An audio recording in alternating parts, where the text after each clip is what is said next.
Hi everyone, welcome to A1 POA, your guide to mastering accounting concepts. For today, we will be covering the introductions to accounting part 2. Before we touch base on part 2, let us have a quick recap on part 1. Part 1, in total, there is 3 LO, LO1, LO2 and LO3. For LO1, we learn about business, of which business, there's 3 types of business structure. We have the sole proprietorship, we have the partnership, and last but not least, we have the company. We also mentioned that for business as a whole, business either sell goods or it sell services. Within business itself, there's 3 types of activity. There's production, there's marketing, and there's finance, right? So for LO2, we talk about this particular acronyms, right? If you can still remember what's this acronym, it is IRCSI, which define the processes of accounting. So if you look at it right, we pronounce it as ASI, right? Simple to understand, simple to remember. So for I stand for to identify the business transaction. R stand for to record the transaction. C stand for what? Have a guess? C stand for classify. S stands for summarize. And last but not least, we have I, interpret. So this as a whole sum up the accounting process. Last but not least, we have LO3, whereby we talk about the roles of accounting/accountant. So with that in mind, we are in the prepared position to zoom into part 2. For part 2, these are the LO. LO4, we talk about the accounting theories and concept. And in specific, the takeaway for us at the end of today are as follows: to be able to identify the concept and the principles of account, and thereafter to be able to explain their role so as to ensure accurate, consistent reporting, and more importantly, to ensure that the reports are relevant and reliable. We also talk about how are we able to apply this concept to accounting equation. So we have identified, we have explained, and we have applied. So you can see that for accounting POA topic, right, it is very hands-on subsequently when we unfold the chapter. For LO4, essentially this will keep us on the right track when we zoom into the respective accounting situation. So always remember, archive chapter 1 for LO4, and then this is where on and off when we unfold the subsequent chapter, we will fall back to the concept to get us along the way. LO5, we talk about stakeholders and their information needs. So essentially, for stakeholders, we have the internal stakeholder. So you just imagine a company, you have many departments, right? You have the marketing department, you have the accounting department, you have the productions department, and probably you have the customer service department, so on and so forth. You have the engineering department as a whole.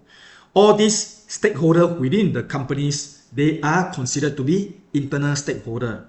Now, for the external stakeholder, we have government over here, right? Government.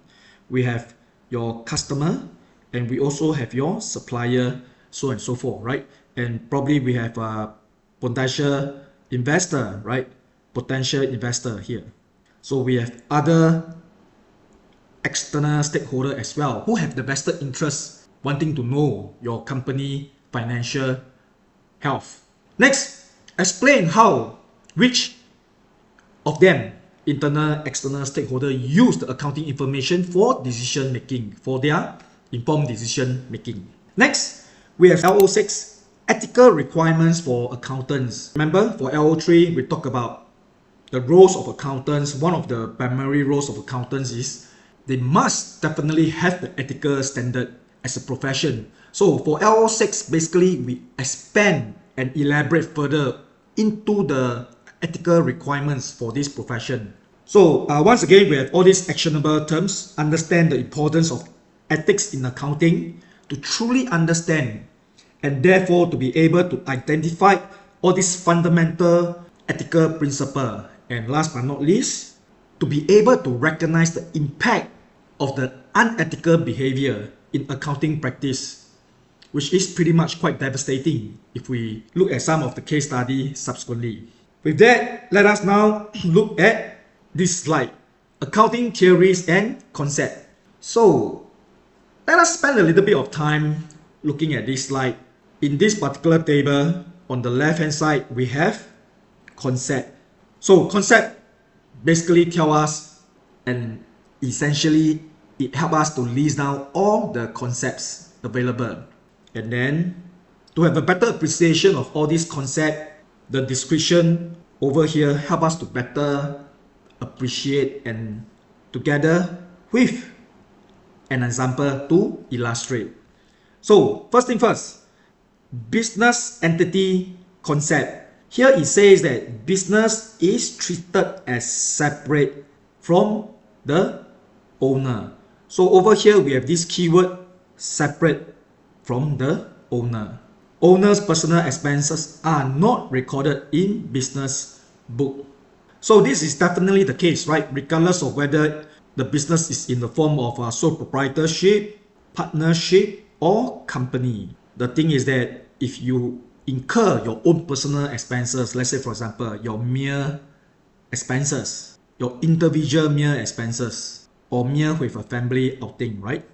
You are not supposed to record this as a business expenses. That's for sure, right? So your own personal expenses does not equal to business expenses. So for that, right, we comes to the next concept. The next concept is talking about accounting period concept. So this one, typically the duration comprised of 12 months on a continuous basis, 12 months, and then after that another 12 months. So to speak, 1 year followed by the subsequent year, year 2, year 3, year 4. The life of a business is divided into equal periods for reporting. We need to have a cutoff, and typically the cutoff is on a 12-month basis. Of course, one start when you incorporate a company, maybe in the month of September, for the very first period, right, you only have 3 months, but subsequently everything will fall in place on a rolling basis, and that will be 12 months. Preparing yearly financial statement. Can you just imagine if you prepare a financial statement, the first financial period is 7 months, possible, but if second period, right, we prepare on a 3-month basis and subsequent period we prepare on the 4th month, 8-month basis, there is no consistency. It will not be apple to apple comparison. So in order to ensure apple to apple comparison, it must be on the yearly basis thereafter. Next, we talk about matching principle. Matching principle is a very important concept in accounting from beginning till the end. Over here, income earned. The income that the business earn, it must be, right? I put a star here. It must be matched with the expenses incurred to earn that income. So essentially, let me give you a very quick example. Your income, let's say for example, is $1,000. Your expenses that are incurred in order for you to earn that income, it is $700, and therefore your profit will be $300. In the event that if the accountant didn't record 700, he or she recorded as 500. As a whole, matching principle will not be on the right track. When we say that matching principle will not be on the right track, meaning that your profit in this instance will be understated or overstated. It will be overstated because the actual profit is supposed to be 300, but because expenses are understated by 200, and therefore the profit from 300 it will increase to 500. So Matching principle is a very important concept. So over here, the example says that recording depreciation or accrued expenses. Now this one we will further build on in the subsequent slide. Just bear in mind that over here, the description here is very important and very useful for us subsequently to refer back on chapter 1 when the chapter unfold for us to go into the practical aspect of attending all those POA O-levels questions. So once again over here, income earned, the 1,000, it must be recorded as, of course, 1,000, right? Expenses that have been incurred to earn that income. The keyword is to earn that income. To earn that income, it must be recorded as well in the financial statement, and therefore your profit will be reliable and it will be relevant for all stakeholders to make the correct decision based on your report. Okay, with that, let us now go into the next concept.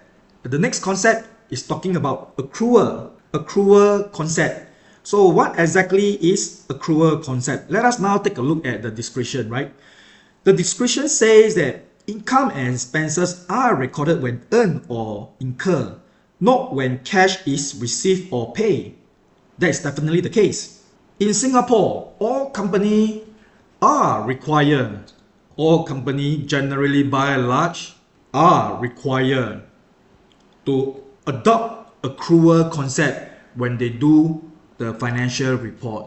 When they do the books of account, they need to understand and they need to follow through, meaning that they need to adapt accrual concept. It doesn't matter when cash is being received or when cash is being paid, right? So example, if you have not yet paid the rent, right? Probably due to the fact that your company cash flow is having some challenges, customers are not paying you on time, and therefore you don't have enough money to pay the rent, your rent expenses. And essentially it is because of this concept that help us to governance this aspect is called accrual concept, which is interrelated back to the earlier concept, which is the matching principle. Let us backtrack a little bit. When we talk about matching principle over here, assuming this 700, you have not yet paid your supplier maybe $100, or maybe you didn't pay the utilities, the non-trade supplier $100, but you have incurred these expenses because you use the utilities, right, for that specific month or that specific days, and therefore your expenses should not be recorded as $600. You pay $600, but you use $700, right? You use. And therefore, you have to record the expenses as $700 and not $600, even though you have not paid that $100 because of cash flow challenge, because customer didn't pay you on time. Yeah. Next, we talk about going concern. Going concern concept, once again, is a very important concept. Over here, we say that all stakeholders will always assume the business will continue operating indefinitely, right? Over here, indefinitely implies that a company or business will perpetually run the business in the short term and thereafter in the long term. Until such time, it is required to cease operation due to whatever reason, right? It can be the fact that the founder or the owner decided to retire, or probably the business went into a situation of bankruptcy as per the court order. So over here, the example indicate non-current assets are not shown at liquidation's value. Just bear in mind that over here, non-current asset, for example, you bought a car and you record it as a company asset. So the car is 100,000, right? $100,000 car, company car. And you depreciate over 10 years. based on the certificate of entitlement of the car. So every year you depreciate 1,000. But the thing is that in Singapore, right, in Singapore context, when you buy a car, immediately the paper value drops drastically, right? It dropped drastically, especially if you buy an electrical car. But the thing is that in accounting concept, we say that the car undergoing concept will be with the company year after year, right? And therefore, it is important for us to factor in this concept called going concern together with the rest of the other concept. Next, we have objectivity concept. Now, accountant always based on supported the documentation. Accountant, right? Accountant always based on supported documentation, such as receipt, invoice as proof. Anything that is not supported by documentation, i.e. purchase order, invoice, delivery order, proof of the transactions being incurred, this will be considered as subjective.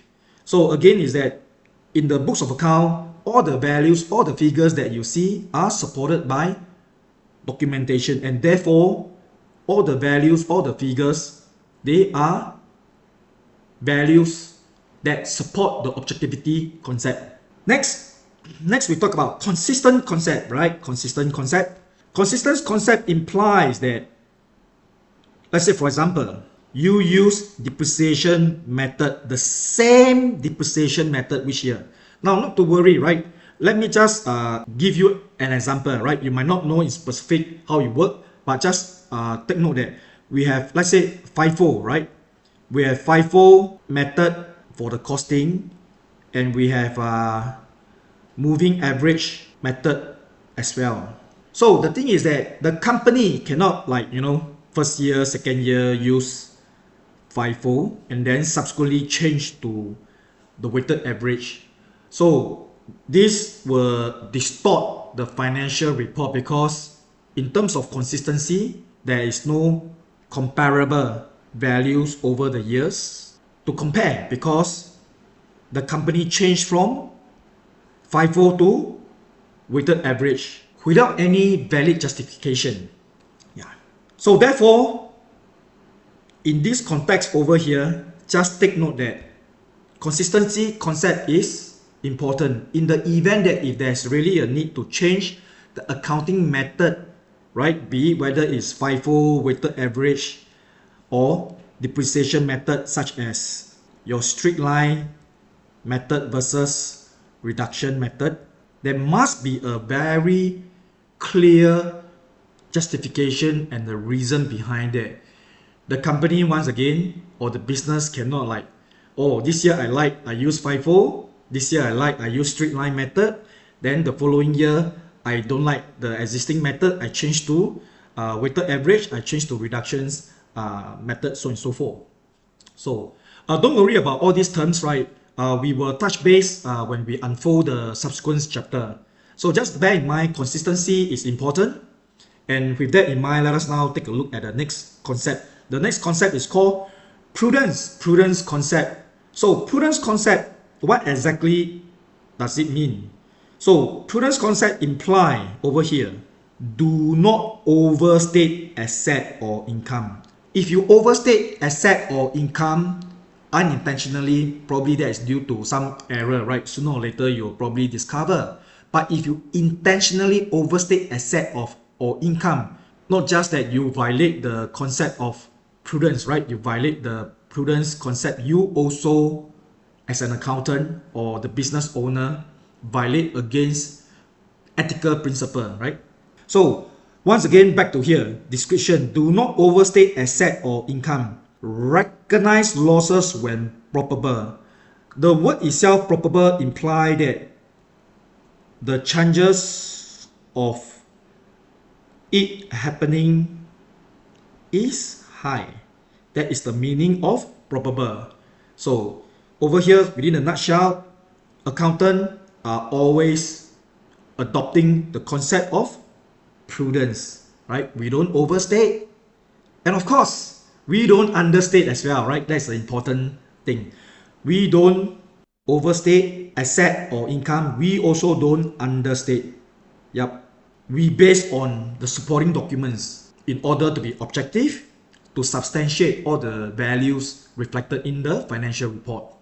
So let's say, for example, over here, you know that one customer is actually not paying you, right? Despite following up very closely, the customer ignore you, don't want to pay the amount that is due to you after you provide the goods and services to the customer.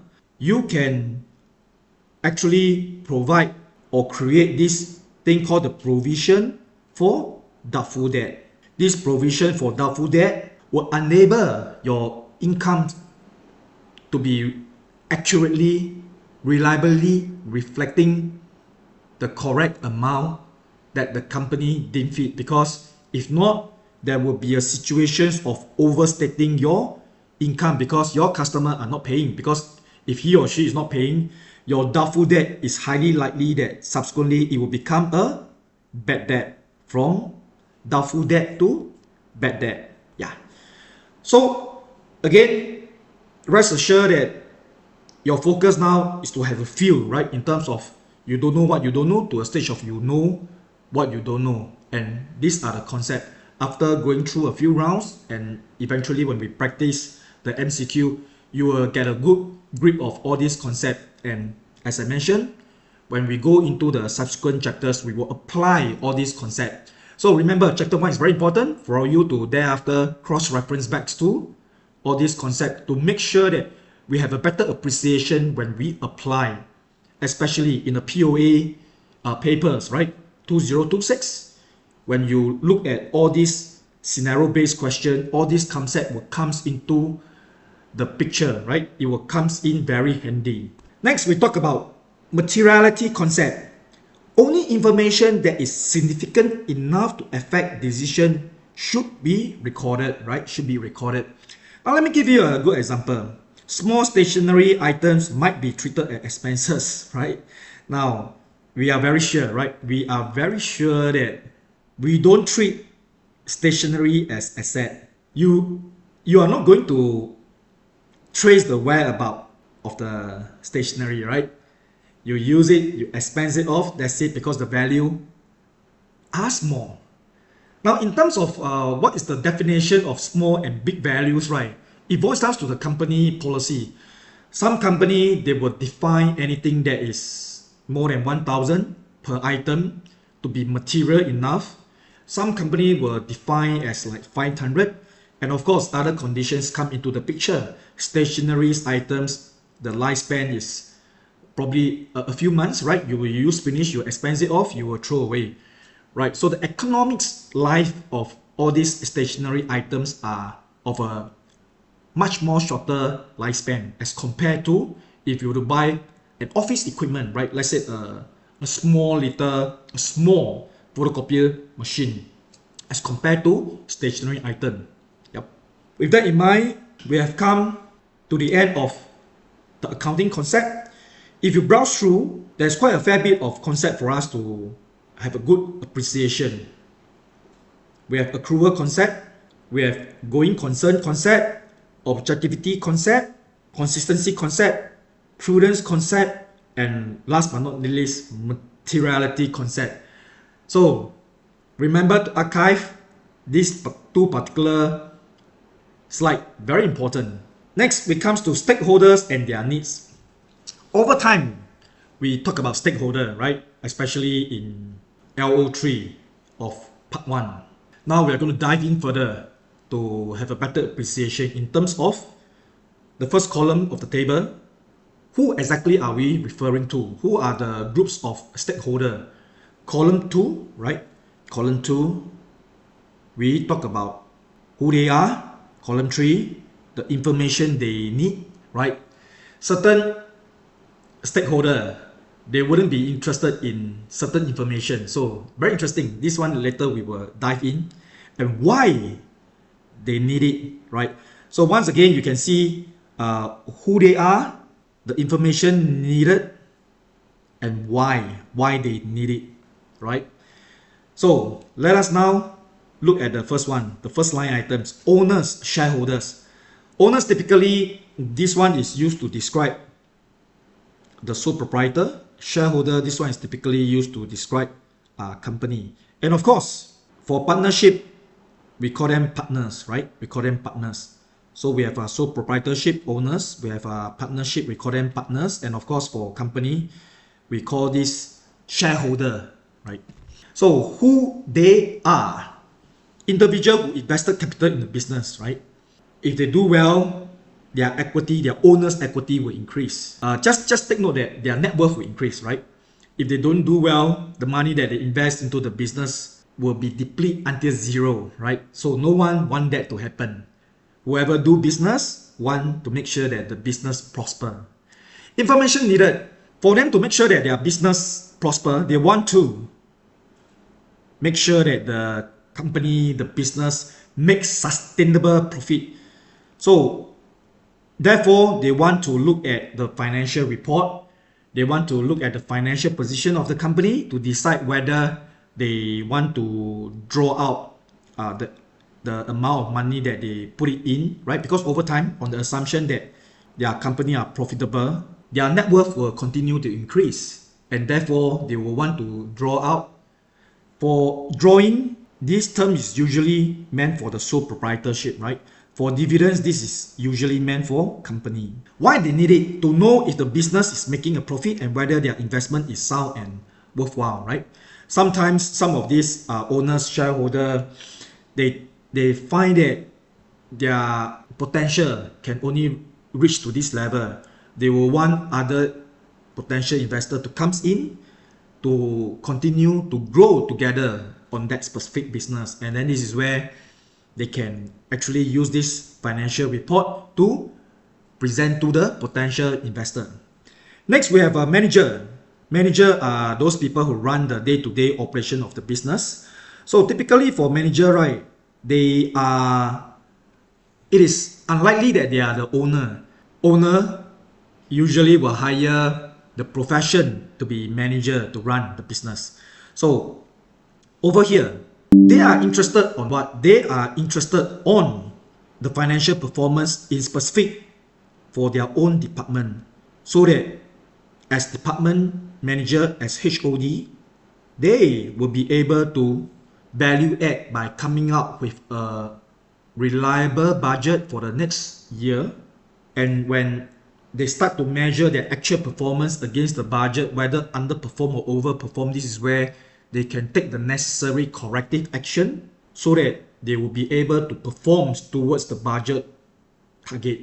So once again, as I mentioned, to make management decision more in specific on the department level, at the department level, control expenses at the department level, and plan for the future.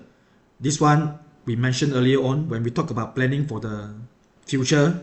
It is the department budget of which they need to take ownership.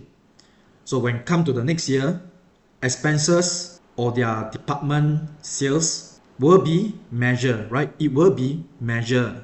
It will be measured actual versus budget. Overperform, very good, right? Underperform, no good. Yeah, this no good. Okay. Next, we have employee. Employee will fall under the care of the manager, right? Because as a manager, your HOD, you will have employee under your care. Employee, the department staff that work to achieve the department target. And employee, workers and staff of the business, profitability and stability, right? They will want to know. They will want to know whether the company is stable, whether the company have the ability to pay their salary, not just for the short term, not just for a few months, but also importantly for years ahead in the long term as well, right? So they will want to assess the job security, and at the end of the day, they will want to know whether there's any salary increase or bonus for them. Yeah. So with that, let us now come to the next slide. The next slide we talk about creditors. Creditors, supplier, they will want to know whether they can grant you credit term or not. Meaning that when we talk about granting credit term, we are referring to the fact that when they deliver the goods to you, whether they are comfortable to give you some time to pay them back, or they will want you to pay on the spot, meaning that on the COD basis. COD stand for cash on delivery. So it's either on a credit basis or on a COD basis. Now, under what kind of circumstances they will allow a credit term? That is when they see that you have high liquidity, you are solvent meaning that your asset is more than liability, right? You have the ability to be able to pay them as and when the amount is due, right? You have good cash flow, so on and so forth. Why they need it? Again, as I said, to be able to pay them on time, right? No supplier want to do business with you if you are not being able to illustrate the ability and the capability to be able to pay them back, on time. If you couldn't pay them back, just like the previous example, they will have to write off as bad debt. And of course, beforehand, to provide doubtful debt provision. If you recall in the earlier slide, we talked about it over here. Under prudence concept, right? Creating provision for doubtful debt. Coming back to this slide, we have the next stakeholder, banks and lender. Now for banks and lender, the lenders can be from financial institution, other financial institutions that provide loans, right? Financial institutions that provide loans. Some of the classic examples of other financial institutions, it can be those credit company, right? Whereby they have the license to lend money. What do they look out for? Once again, they look out for solvency, whether you have the ability to pay as and when the debt is due, right? When the amount is due for you to pay, ability to pay. Gearing, right? Gearing, this term is talking about whether you take up other bank loan or not. And if yes, whether the loan is big loan or small loan, right? And again, the repayment ability, right? Banks, they look at it in totality, just like creditors, they want to know whether you are able to pay them back when the amount is due or the amount are due.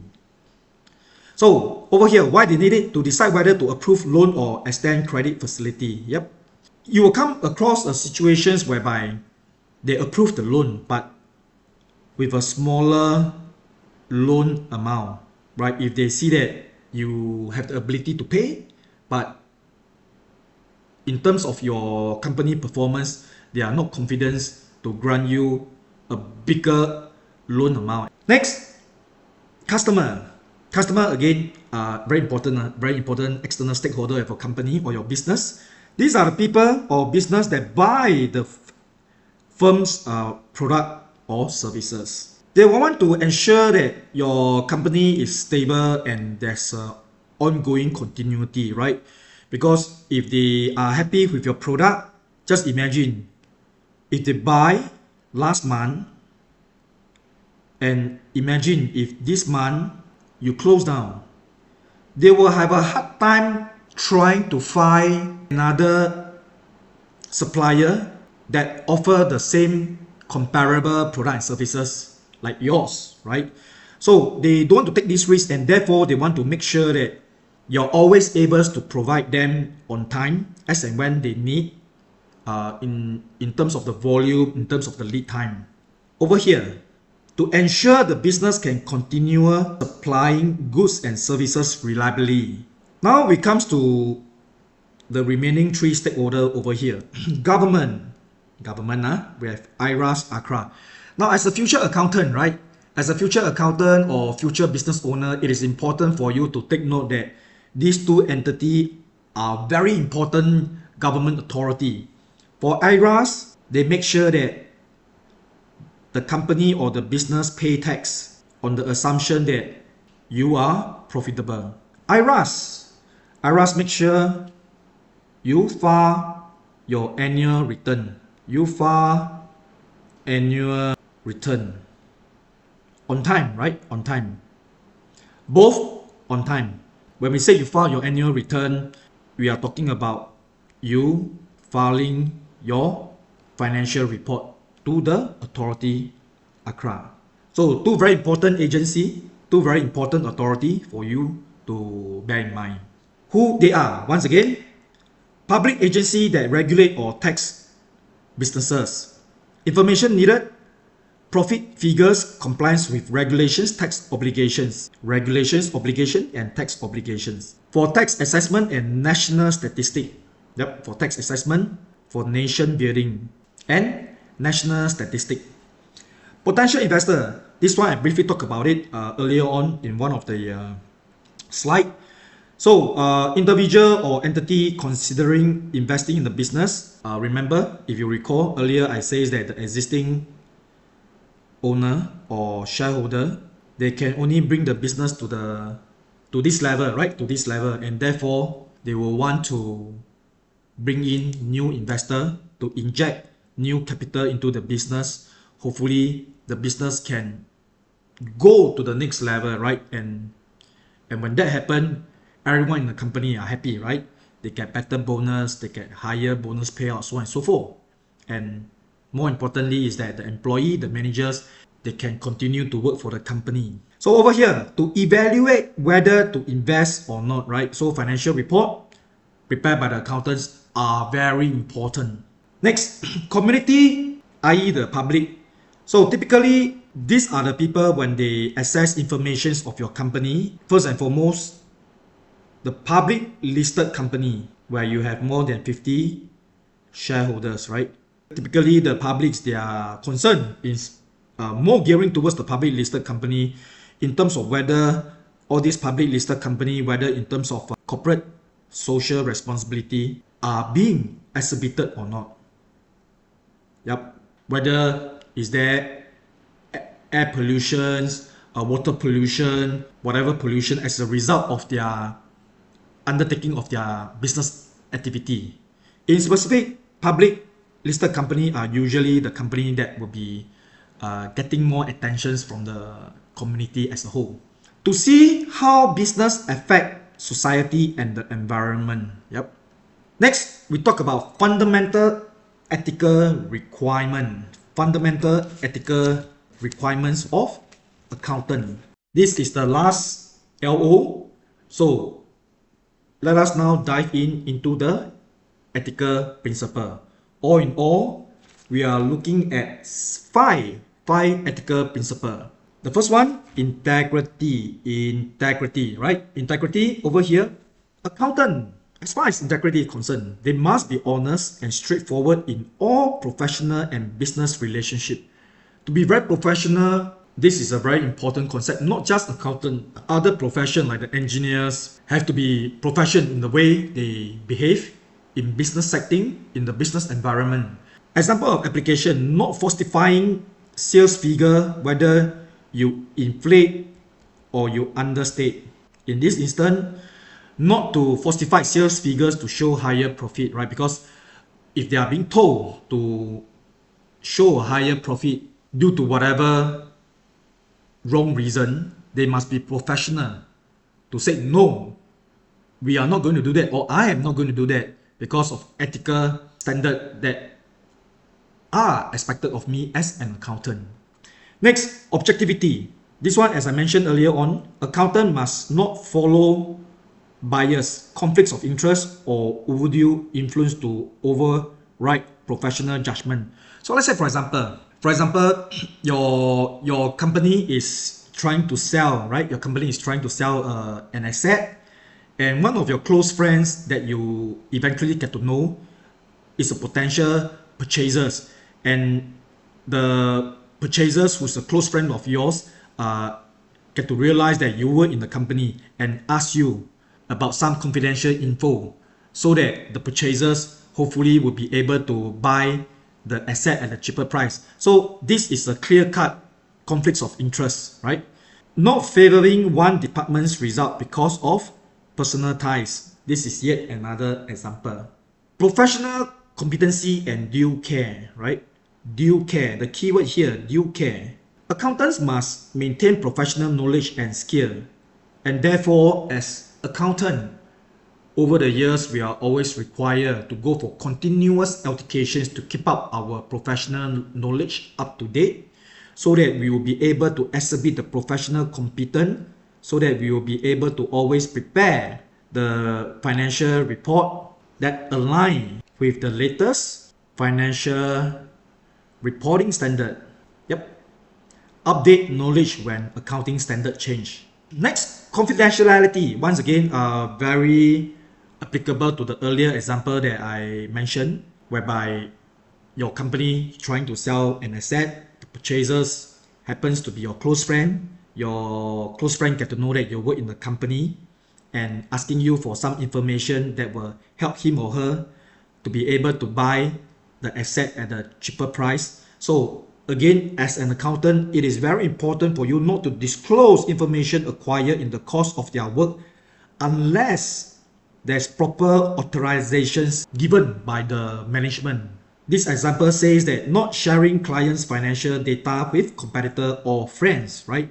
Competitor will always want to know your company in terms of the selling price, in terms, not just in terms of the selling price, but also more importantly in terms of the cost of the good and services.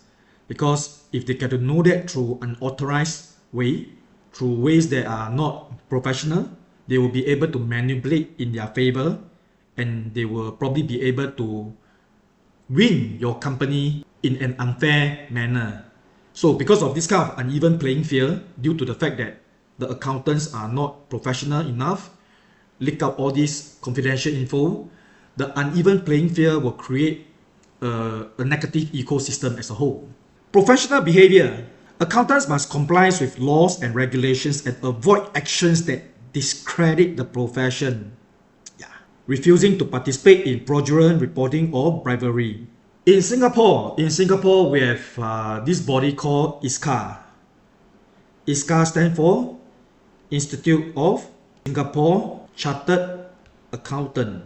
So for ISCA, when I have the chance, I will show you, right? There's this case study whereby the finance manager follow the director instruction to inflate the sales value due to whatever vested interest, right, which is not professional.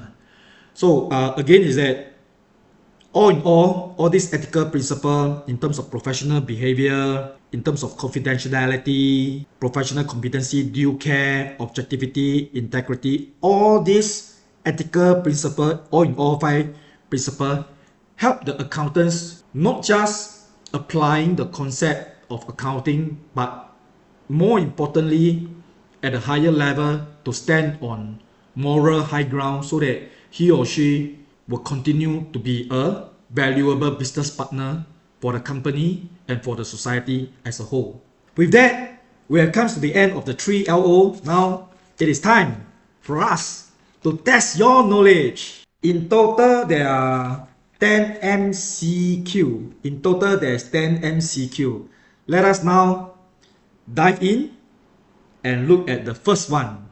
First one, under LO4, question 1, which concept states that only information that can be measured in monetary terms should be recorded?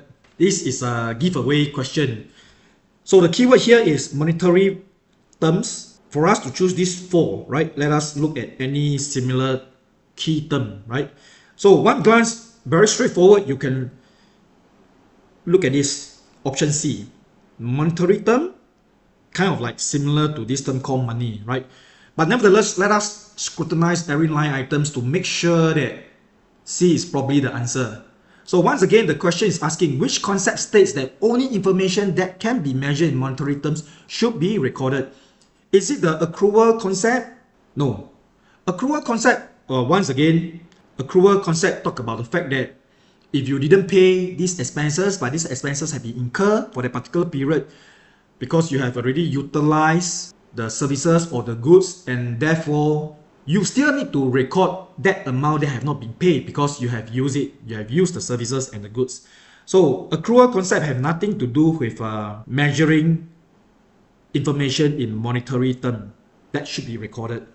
So A is not the answer. B, matching principle. So once again, matching principle in tandem with accrual concept, right? The answer is no, right? Because we say that to be matching, right, you have to record the amount that have not been paid, because these are the total amount that have been incurred for the primary purpose of deriving at the income. for the company for that period. D, let us go to D. Prudence concept. Prudence concept, we talk about prudence concept in the context of like, we should not overstate sales, we should not overstate the values of the asset, we should not understate as well. But it has nothing to do with this question asking the concept for us to select whereby information in monetary terms should be recorded. And therefore, C is the answer. Monetary measurements concept is the concept where information that can be measured in monetary terms, only information that can be measured in monetary terms should be recorded. With that, let us go to LO4, question 2. Over here, now is asking about accrual concept. So over here, it says that revenue should be recorded when? When cash is received? No, right? Remember, we say that revenue or income should be recorded whether your cash is received or not received, right? Because whether the cash is received or not, that depends on your negotiation with the customer in terms of the payment term. Maybe you provide the goods and services already on 1st of January. The credit term is 1 month, meaning that the customer will have to pay you on the 1st of February payment. But the fact that the title of the goods have been passed to the customer on the 1st of January, and therefore it is because of that you have to record whether the cash is being received on the 1st of January or not, right? So have to record despite the fact that payment received 1 month later. So A is not the correct answer. Let us now take a look at B. The customer confirmed the order. Oh no, this is not also, right? You confirm the order, probably, right? Probably you confirm the order on maybe 20th of December the previous year, right? And therefore, it takes about 10 days to get the goods or services ready. So this period of time from 20th December until 31st of December, this period is before the sales, right? It is before the sales. So answer is no.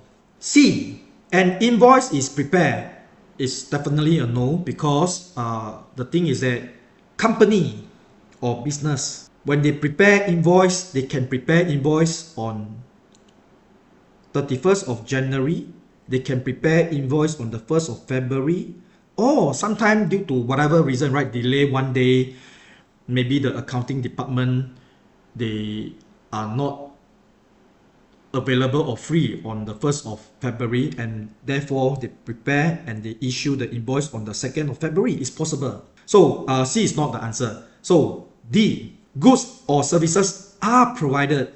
So D will be the correct answer here, because over here we say that on the 1st of January, the goods and services are provided, and therefore the titles of the goods have been passed to the customer on this date, and therefore based on the accrual concept, revenue should be recorded on the 1st of January based on my example.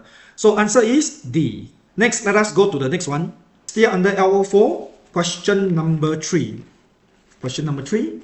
Which concept require business to assume they will continue operations for the foreseeable future?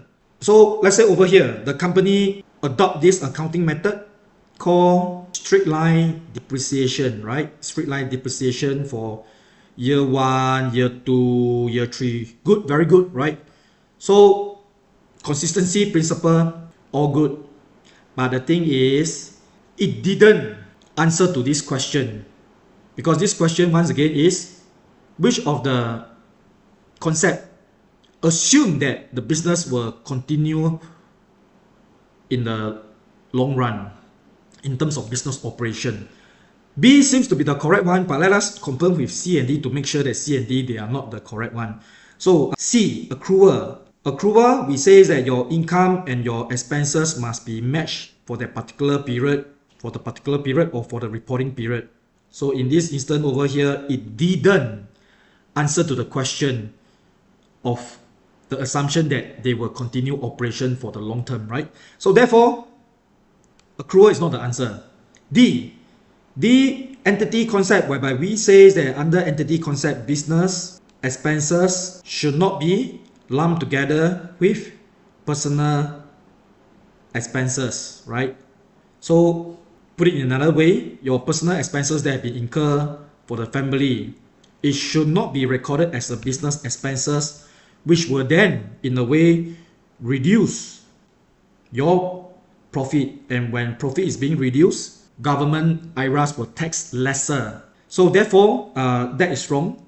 And the only answer will be going concern, right? Going concern.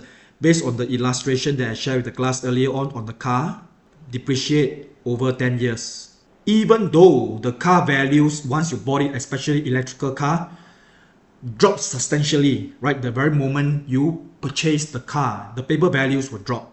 But in accounting concept, based on going concern, we will always assume that the car will be used by the company throughout the 10 years based on the COE duration, which is 10 years. With that in mind, let us now go and take a look at LO4, question 4. LO4, question 4. The consistency concept is important because it ensures accountants can freely change method anytime, right? No, so this is wrong, right? Because remember, as I said, freely change, for example, year 1, year 2, year 3.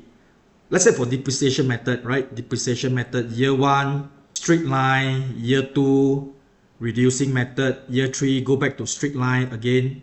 There will be distortion in terms of the consistency, right? Distortion in consistency. The reports in terms of the values, right? In terms of the profitability values will not be apple to apple comparison. So A is wrong. B, let us take a look at B. For B, it says that require all assets to be recorded at current market value. No, that's not the case. Because going concern concept mentioned that as far as the company is concerned, just like the 10-year COE car concept over here, right? Just like this concept over here, assume asset will be used throughout its useful life. The car, electrical car, will drastically drop the moment you purchase, right? So because of that, B will not be the correct answer. Because once again, the statement itself is already wrong. And secondly is that it have nothing to do with consistency concept over here. Next, C. Allow easy comparison of financial result over time. Seems to be the correct answer, right? The consistency concept is important because it allows easy comparisons of financial result over time. Yep. Just look at it. If we continue to use straight line, year 1, year 2, year 3, continue to use straight line, the profit in terms of the values over here, the layman ways of articulating, right, is an apple to apple comparison, right? Apple to apple comparison. It is no longer apple to orange comparison. But nevertheless, let us confirm by looking at D.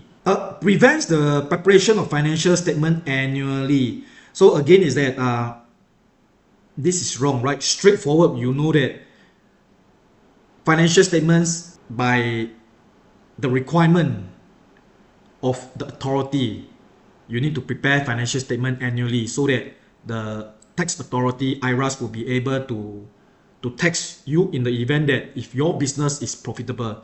So again is that D will not be correct, likewise A and B, and therefore the answer will be C. Allow easy comparison of financial result over time. Let us now take a look at question 5. Now for question 5, now we will transit into LO5. LO5. So over here, which stakeholder is most interested in the business ability to repay amounts owed? So is it a competitor? No, your competitor, they are not interested. That is never their vested interest, right? Employee will only be concerned if the business or the company can pay salary on time. B, customer concern is whether business can, or the company, right, can deliver goods and services on time. Let me add in one more, quality, can deliver quality goods and services on time. Lender, right? Lender, of course, right? When they lend money to you, they will expect, right? They will expect, literally they will expect the business to repay on time based on the payment schedule. And therefore, when you look at it, A will be the correct answer. A will be the correct answer. And because of that, you can have this reinforced understanding that different stakeholders, they have different vested interests in terms of the financial information for their own decision making. With that, let us now go to question number 6, still under LO5. Which of the following best explain why employee use accounting information? So we kind of like went through this, but this question reinforced our understanding in terms of employee being an internal stakeholder. What will be their vested interest? So over here, to decide whether to grant credit, no, this fall under the preview of supplier. The preview of supplier, they will decide, okay, whether to grant credit to the company, whether 1 month, 2 months, or if they don't want to grant credit, right, then that will be cash on delivery, meaning that when they deliver the goods and services to you, they will expect you to pay on the spot. So A is out.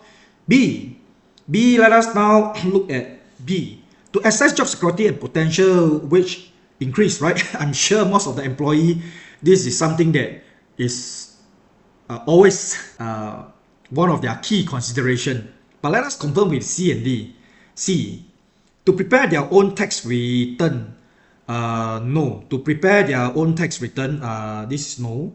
On the side note, right, the HR department of the company typically will give a statement, right, at the beginning of the next following calendar year. And typically this statement is called the IRAA, and these particular documents will give a summary of the employee salary for the previous year, right, and for their own tax return submission. But in the context of this question, this is wrong. D, to plan marketing strategy, no. So employee, we are talking about generally by and large, right? So marketing strategy, typically we are talking about the HOD or the managers of the marketing department. So for the context of this question, of course, this is no, and therefore this is the correct answer, B. To assess job security and potential wage increase. With that, let us go to question number 7. Question number 7 over here. It asks, government agency mainly use accounting information to decide whether to buy share. No, right? No, this is wrong, right? To buy share typically are those retail investor, right, of listed company. And this retail investor, they can be the existing one or they can be the potential one. So for the context of this question, no. B, to manage production level, no. So the agency, right, the government agency, it is never of their vested interest to do that because this is more of an internal stakeholder such as the engineering or the productions director, or we call them the COO, that stand for the Chief Operations Officer. So B is wrong. C, increase employee benefit. No, right? Unless the employee file a complaint to Ministry of Manpower, then that's a separate case, right? Other than that, government agency, they wouldn't want to know about the employee benefit in specific. Over here, D, determine tax obligation and compliances. So the answer definitely will be D, right? Tax agency like IRAS, they want to make sure that your report, your profit after the tax treatment are being taxed accordingly. And with that, D is the answer. Now we will go to the next one. LO6, question number 8. So we come to the last LO for the remaining 3 questions. So question 8, which principles requires accountants to avoid situations that might influence their professional judgment? A, integrity. Is it integrity? Let us recall, what is integrity? What is integrity all about? Integrity, one of the example is not to falsify sales figure to show higher profit. Okay. It is a very important principle, but we need to answer to the question that which principle in specific of the 4 require the accountant to avoid the situation, right, that might influence their professional judgment.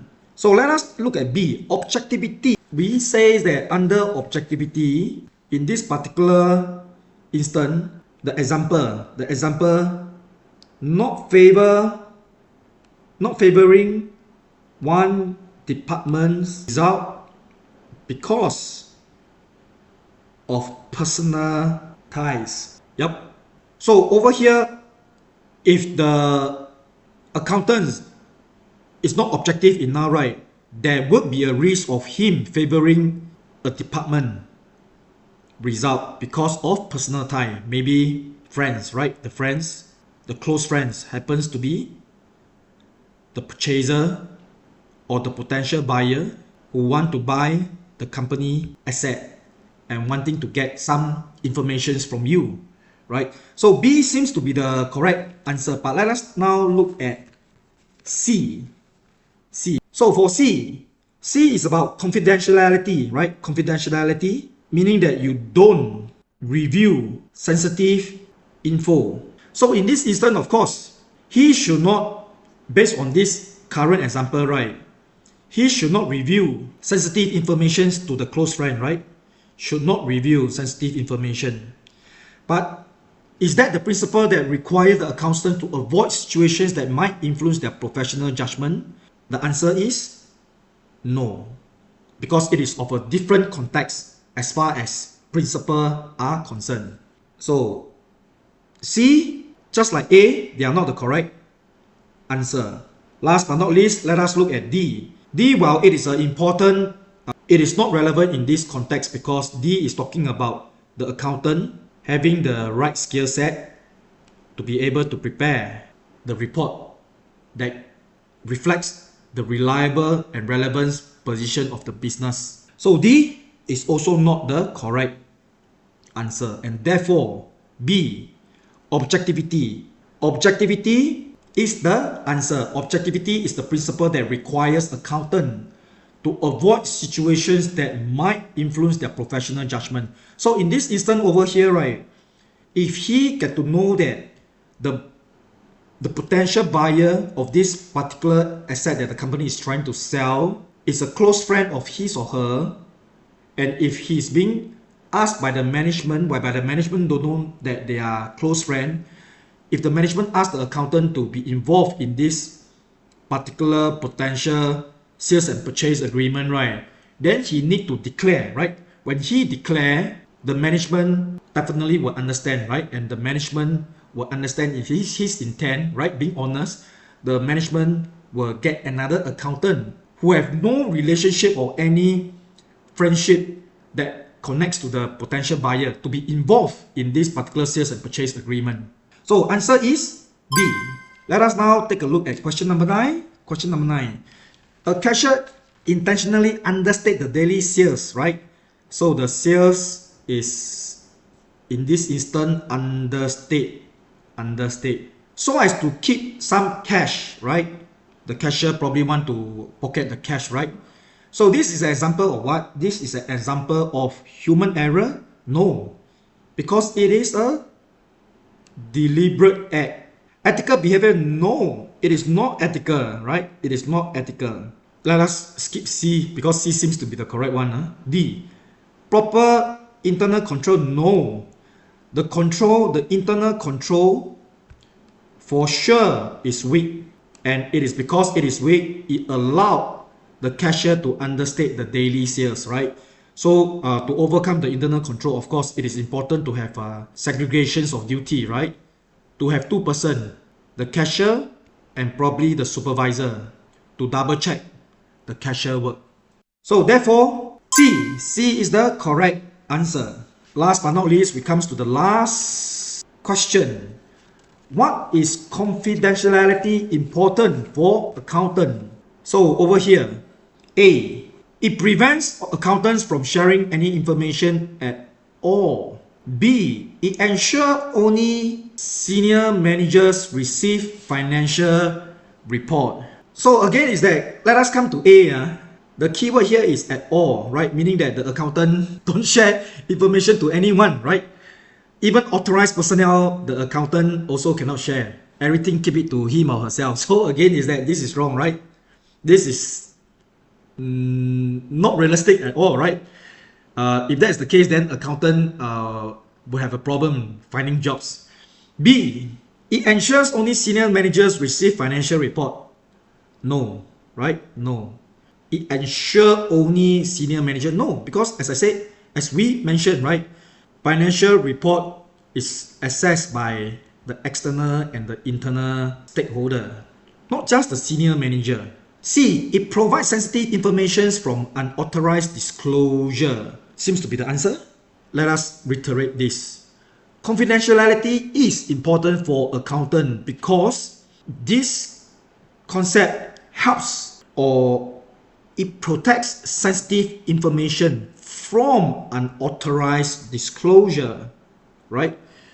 So in the earlier example, right, the thing is that if the accountants don't have the confidentiality ethics bearing in mind, the close friend who's the buyer will be able to get the favorable information for her or him, as in the potential purchasers, to use that, which resulted in the very disadvantaged outcome for the company by buying the asset at a much more lower price. So because of that, C is likely the answer, but let us look at D. It allows accountants to ignore legal reporting requirement. No. At any point of time, as far as IRAS and ACRA is concerned, right, there is no such thing called ignore, right? These two agencies have all the rights to access to whatever financial information that they require to access, whether it is tax implication or whether it is Company Act compliances are concerned. So D is not correct. So therefore, when you look at it, right, C, it protects sensitive information from unauthorized disclosure is the answer. This is the reason why confidentiality is important for accountant. Accountant to provide information only to those that require in the very authorized manner on the need to know basis. So the keyword here is need to know basis. With that, we have come to the end of part 2 of chapter 1. So a quick recap in terms of the LO. For part 2, we talk about the accounting theory and the concept. We run through the actionable terms like identifying, explaining, apply. We also identified who's the internal, external stakeholder, of which every individual, they use different set of information for their own vested interests. And last but not least, we talk about the ethical requirements of the accountants, the various principles, and we talk about the impact of unethical behavior in accounting practice. So that is the first part of Introductions to Accounting, Chapter 1. If you enjoy this lesson and want to dive deeper into more accounting topics, come learn with us at A1 POA. You have taken the first step by watching this video. The next one, join POA to level up your knowledge from 0 to A1. Master POA with confidence. Don't forget to like, share, and subscribe for more accounting tutorials. You can also reach us on WhatsApps. Details are flashed on your screen for enrollment information. This is Lawrence Pro from A1 POA. See you in the next lesson.